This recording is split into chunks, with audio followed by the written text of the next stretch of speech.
प्राचीन काल में एक असुर था जिसका नाम भस्मासुर था।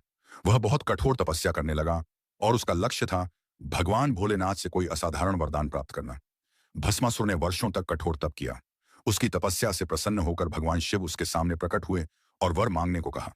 भस्मासुर ने बड़ी चतुराई से कहा, हे महादेव, मुझे यह वरदान दीजिए कि मैं जिस भी प्राणी के सिर पर हाथ रख दूं वह तुरंत भस्म हो जाए। भोलेनाथ भोलेपन के कारण बिना सोचे समझे उसकी यह मांग स्वीकार कर लेते हैं। वरदान पाकर भस्मासुर अहंकारी हो गया।